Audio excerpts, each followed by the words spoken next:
नमस्कार मित्रों, जब हम महाभारत के अन्य अन्य पात्रों पर दृष्टिपात करते हैं तो निश्चित ही कुछ ना कुछ त्रुटियां अवश्य निकलकर सामने आती हैं। लेकिन महाभारत में दो ऐसे चरित्र हैं जिनके बारे में दूर दूर तक भी कोई त्रुटि नजर नहीं आती है। श्री कृष्ण, जिनके बारे में आप चाहे जितना सोचें लेकिन आपको कोई कमी उनके चरित्र में दृष्टिगत नहीं होती। वैसे ही हैं हमारे महात्मा विदुर। उनके जैसा महान चरित्र देखने को साधारणतया नहीं मिलता है। महात्मा विदुर के बारे में मैं आपको कुछ ऐसी बातें बताने वाला हूं जो शायद आपको ज्ञात नहीं होंगी। इतना महान चरित्र उनका कैसे बना, वो नीति और नियम के संचालन में इतने कैसे कुशल हो गए, तो सुनिए। बहुत समय पहले की बात है, जब मांडव्य ऋषि तपस्या कर रहे थे, उसी समय किसी राजा के राज्य में चोरी हो गई और उन चोरों को खोजते हुए राजा के सैनिक आते हैं और संयोगवश उसी समय वो चोर भी साहूकारों के वेश में मांडव्य ऋषि के पास आते हैं और कहते हैं, महामुनि, हमारे प्राण संकट में हैं, आप हमें रक्षा कीजिए, शरण दीजिए। तब मांडव्य ऋषि कहते हैं, अवश्य। और जो चोरों का धन था उसको लेकर के वो अपनी कुटिया में रखवा देते हैं और उन चोरों को एक सुरक्षित मार्ग के द्वारा भाग जाने का रास्ता बताते हैं। ऋषि प्रवर को ये मालूम नहीं था कि ये चोर हैं या नहीं, लेकिन वो मानवता के नाते इतनी सहायता करते हैं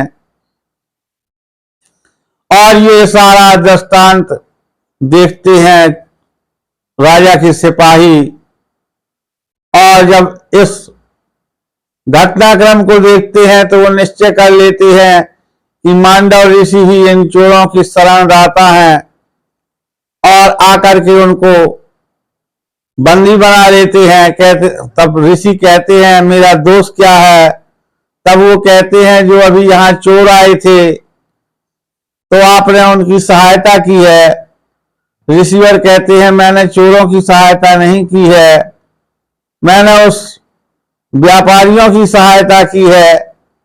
लेकिन जो सैनिकों का सेना नायक होता है वो उनकी बात को नहीं मानता और माल के साथ में राजा के दरबार में प्रस्तुत करता है।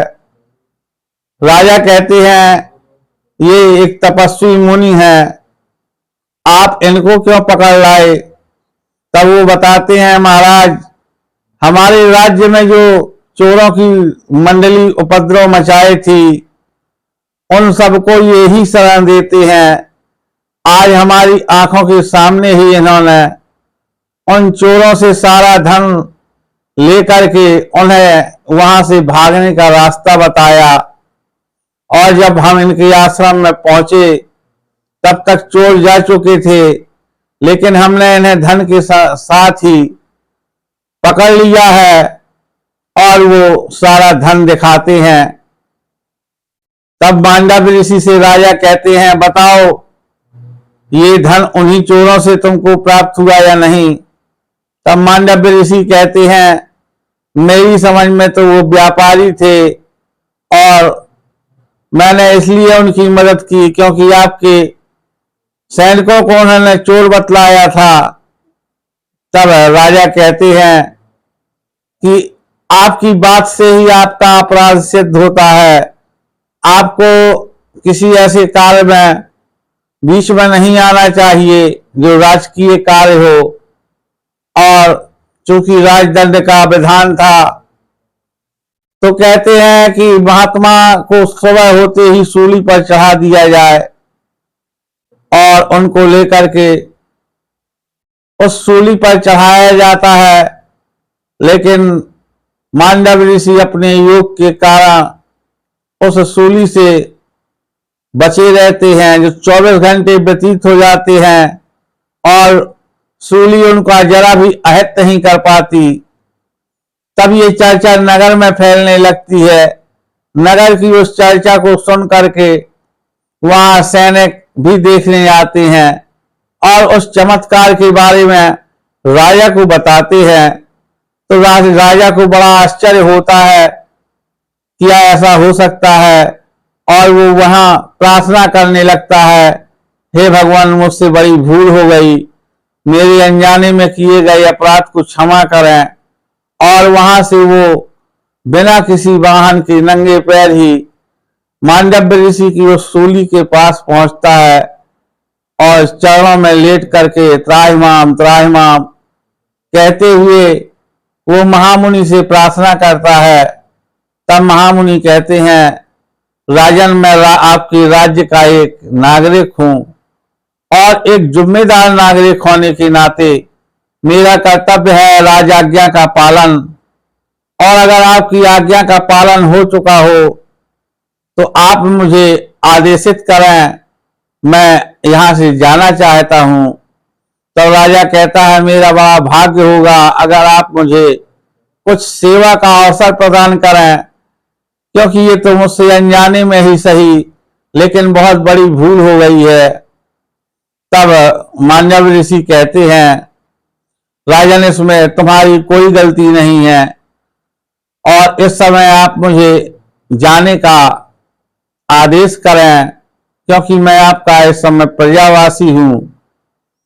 तब वो महामुनि के जिद के आगे बेबस हो जाते हैं और जैसे ही राजन कहते हैं कि अवश्य महामुनि आप प्रस्थान कर सकते हैं, महामुनि अपने योग बल के द्वारा धर्मराज के दरबार में पहुंचते हैं और वो सारा वृत्तांत कहते हैं कि कैसे उन्हें निरपराध होते हुए भी राजा के द्वारा सूली दी गई और उस सूली में चढ़ने से जो वेदना हुई उस सब का वो वर्णन करते हैं। तब वो धर्मराज से कहते हैं, बताओ धर्मराज, मेरे किस अपराध का दंड है, क्योंकि मैंने जब से अपना होश संभाला है आज तक मेरे द्वारा कोई ऐसा अपराध नहीं बना जिसका मुझे इतना कठिन फल मिले। तब धर्मराज कहते हैं, महामुनि, आपने अपने इस अवस्था में कोई अपराध नहीं किया है, लेकिन जब आपकी 12 वर्ष की अवस्था थी तब आप पतंगों को पकड़कर उनके पृष्ठभाग में कांटे चुभा दिया करते थे, जिससे उन्हें असहनीय पीड़ा होती थी और उसी अपराध के फलस्वरूप आपको यह सूली का दंड मिला है। इतना सुनते ही मांडव्य ऋषि क्रोधित हो जाते हैं, कहते हैं, तुम कैसे धर्मराज हो जब तुम्हें ये ज्ञान नहीं है कि अपराध की मात्रा देख करके ही अपराध को निश्चित किया जाता है और अपराधी को उतना ही दंड मिलना चाहिए। और फिर हमारे दंड संहिता के आधार पर जो बालक हैं उनको अपराध से मुक्त रखा गया है और 12 वर्ष की आयु तक किसी भी प्रकार का कोई अपराध नहीं माना जाता, केवल उसे गलती माना जाता है।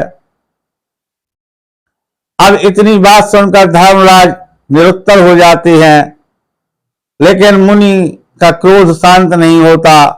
वो कहते हैं, तुमने जो ये अपराध किया है इसका तुम्हें फल अवश्य भोगना और तुम मनुष्य योनि में जन्म लोगे और एक दासी के उदर से तुम्हारा जन्म होगा, दासी पुत्र कहे जाओगे। यानी कि तुम शूद्र कहलाओगे। और जैसे कि यहाँ तुम धर्मराज हो, वैसे ही सारे जीवन वही न्याय अन्याय का पक्ष लेते तुम्हारी जिंदगी गुजर जाएगी। और इस श्राप को दे करके मांडव्य ऋषि पुनः अपनी पृथ्वी पर आ जाते हैं। और कुछ काल के पश्चात उसी श्राप के परिणाम स्वरूप महात्मा विदुर का जन्म होता है, जो कि एक दासी पुत्र ही थे और उनके जैसा अद्वितीय विद्वान कोई नहीं था। लेकिन सारे जीवन बस वो इसी संघर्ष में ही व्यस्त रहे कि न्याय क्या है, अन्याय क्या है, धर्म क्या है, अधर्म क्या है। तो मित्रों, कैसी लगी आज की आपको यह कहानी जरूर बताइएगा। अगर आपको अच्छी लगी हो तो इसको शेयर जरूर कर दें, जिससे और भी लोग जान सकें। अपनी राय कमेंट के द्वारा जरूर दें। जो लोग वीडियो में यहाँ तक बने रहे उन सभी को हृदय से धन्यवाद है। अगर चैनल पर नए आए हैं तो सब्सक्राइब कर लें। आप सभी को बहुत बहुत धन्यवाद। जय श्री राम।